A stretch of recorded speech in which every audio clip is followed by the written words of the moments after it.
Olá, muito boa noite a todos. O Jornal da Guará está segunda-feira, dia 8 de outubro, já está no ar. Eu já estou aqui com o Marcos Saldanha. Marcos, boa noite. Boa noite, Pascoal.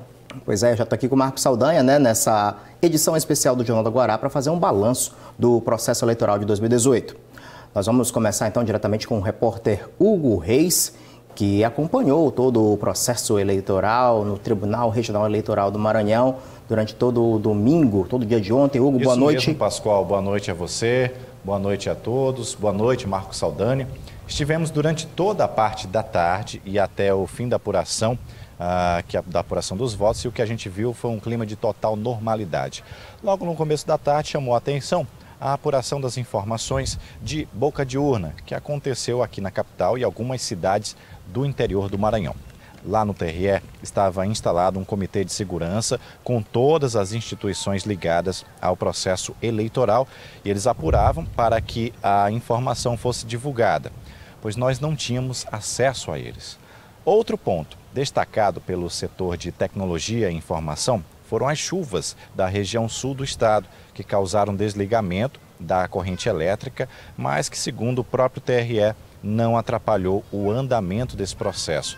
Mesmo assim, urnas de lona ainda chegaram a ser utilizadas na cidade de Grajaú. Na apuração, logo por volta de 8 da noite, já era possível visualizar a vitória do governador Flávio Dino nesta disputa ao Palácio dos Leões. Juntamente com ele, os dois candidatos ao Senado foram eleitos, Elisiane e o Everton. Bom, e a nossa equipe tem um depoimento do governador Flávio Dino sobre estas eleições. Agradecimento à generosidade do povo do Maranhão, que reconheceu o nosso governo, reconheceu a expansão dos serviços públicos no Maranhão, nesse período em que nós tivemos a honra de governar o Estado, reconheceu as obras que nós fizemos e, por isso, nos honrou com uma espetacular votação, vitória no primeiro turno. É claro que as minhas primeiras palavras, portanto, são de gratidão. Gratidão a todos aqueles que trabalharam conosco, gratidão à minha equipe, mas gratidão, sobretudo, ao nosso povo. Bom, Pascoal, a posse do governador Flávio Dino acontece no dia 1º de janeiro do ano que vem, possivelmente com uma grande festa popular, como foi da primeira vez. Já a agenda de trabalho do governador deve ser retomada já esta semana. Eu volto com vocês no estúdio. Pascoal, Saldanha, boa noite. Hugo Reis, muito obrigado, boa noite. Vamos ver agora como é que terminou aí a corrida para o governo do Maranhão. Flávio Dino foi eleito com 59,29% dos votos válidos. Rosiana Sarney ficou em segundo com 30,07%. Seguida por Maura Jorge com 7,87%, Roberto Rocha com 2%, Ramon Zapata e Rodívio Neto com 0,36% dos votos válidos. É isso, Marcos Saldanha, que leitura você faz desses números? Pois é, indiscutivelmente, né, o eleitor parece ter optado pela continuidade do projeto do governador Flávio Dino, né, reconhecendo os caminhos e as decisões que ele tomou como as melhores e, sobretudo, né, indiscutivelmente o Grupo Sarney. Na primeira derrota que tiveram lá já na eleição passada, a gente era mais prudente na análise porque sabia que eles se tornariam oposição e ainda tinha uma força federal muito grande. Agora, a diferença para esse governo tende a ser muito acentuada pelo fato de que o governador terá 2 senadores, né, ele governou boa parte do mandato dele com 3 senadores contra, né, já que o Roberto Rocha não o apoiou num determinado momento, boa parte do governo dele. Ele tem a maioria da Câmara, da bancada maranhense agora, ele fez uma boa parte da Câmara Federal, ele não tinha, a liderança ele não tinha, ele não tem nesse momento, que a Luana Costa é o oposição a ele, e ele tem na Assembleia, ele manteve aí a tranquilidade, né, da base de sustentação de apoio, né? Então, nesse sentido, o governador Flávio Dino, ele consolida, né, de fato, se na primeira vitória ele se apresenta e fica sendo cobrado por esses resultados, nesse segundo momento agora ele consolida a força que tem do seu grupo. É uma resposta também, Marcos Saldani, no caso do eleitor que optou por votar em Flávio Dino, é uma resposta ao trabalho desenvolvido pelo governador. Sim, o reconhecimento que se dá a esse projeto, essa forma de como ele conduziu, né? Que tem lá os seus pontos, né, de críticos, como todo o governo, e que teve as suas críticas, por exemplo, de prefeitos, né? A questão da relação que ele teria com as forças políticas, que ele não conseguiria dialogar, e desde o começo ele vem mantendo aquela linha da base de conversação direta com o eleitor, com o cidadão, com os movimentos sociais e tudo, né? Então parece que essa forma de conduzir foi aprovada, né? Deu certo para ele, né? Lembrando que nessa gestão também, se no primeiro governo ele utilizou muito aquela história, a uma referência à oligarquia, à questão da herança maldita e tudo, que isso foi permitido a ele em uma boa parte do mandato, agora no segundo já não será mais, porque o grupo não existe mais, então ele já tem que apontar já outro caminho e outra direção, e as cobranças feitas a ele também vão ser, inclusive acredito que a nível nacional, pela referência que eles transformam em esquerda no país. Bom, o governador conseguiu também eleger a sua dupla para o Senado, deixando de fora Edson Lobão, que tentava o seu 5º mandato. O Everton Rocha ficou em primeiro lugar com 35,02% dos votos válidos. Elisiane Gama em segundo com 27%. Depois, Sarney Filho com 13,2% e Edson Lobão com 9,70% dos votos válidos. Marcos, nós falávamos ontem, durante o processo de apuração, que você comentou, inclusive, que o Everton fez um grande arco de alianças, conversou com muitos prefeitos. Elisiane Gama também conseguiu se viabilizar como candidata, como a segunda candidata aí, pelo governo.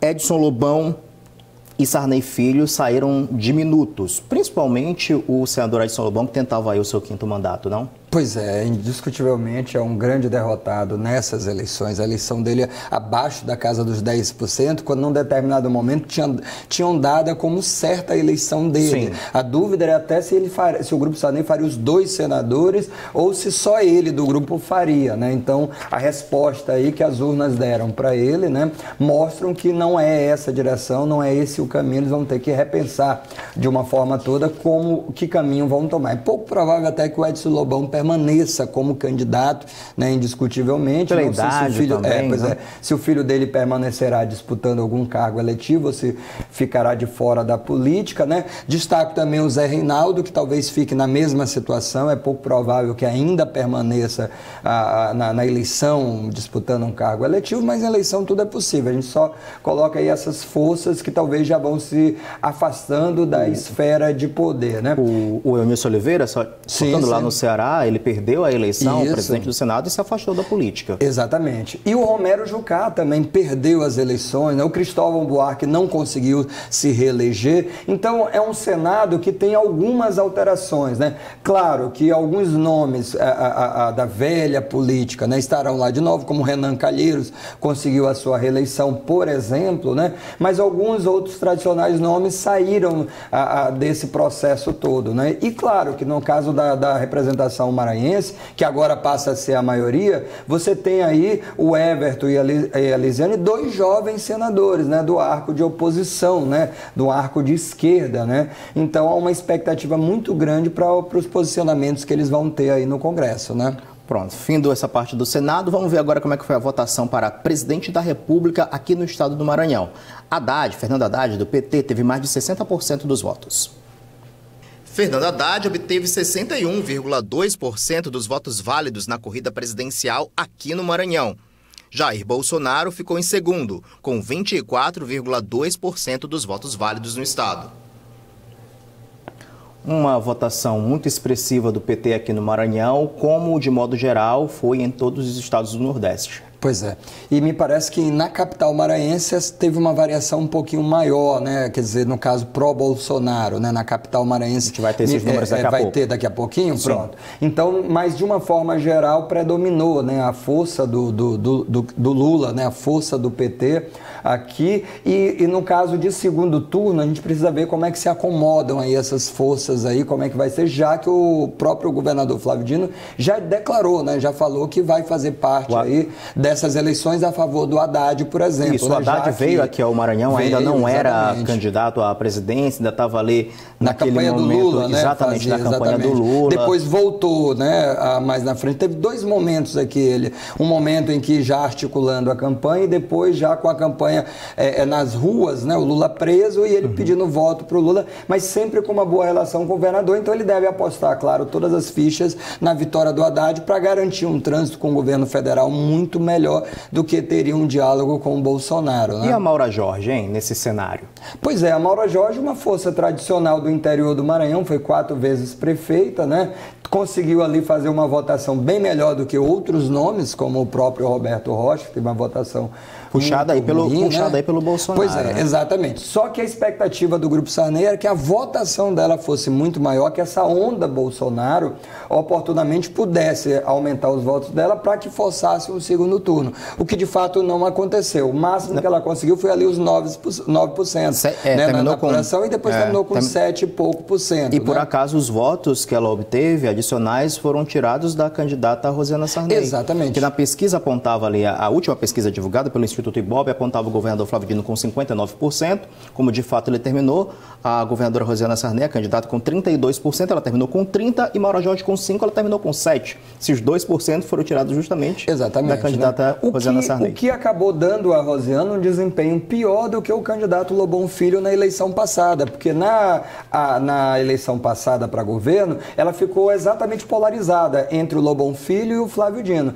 Já nessa eleição, a Maura Jorge ali já tirando na casa dos 7%, né, tirou o voto exatamente da Rosiana, ou seja, é o famoso tiro que sai pela culatra, né? Quer dizer, não tirou o voto do Flávio, tirou o voto dela e ainda assim não resultou numa possibilidade de segundo turno, né? Agora, a Maura Jorge muito provavelmente vai usar esse recall aí para tentar uma eleição de caráter municipal, tentar um fortalecimento com grandes chances no próprio município dela. É bem provável que ela o faça ou indique alguém e o apoio dela tem essa força, né? Vai torcer, inclusive, pela eleição do Jair Bolsonaro para poder garantir uma força, já que ela falou aí que ela distribuiria cargos, que ela teria esse poder aqui no Maranhão, que é pouco provável. Mas ainda assim, claro que o trânsito dela com o Jair Bolsonaro é maior, né? Bora ver o que acontece até lá, né? Pois é.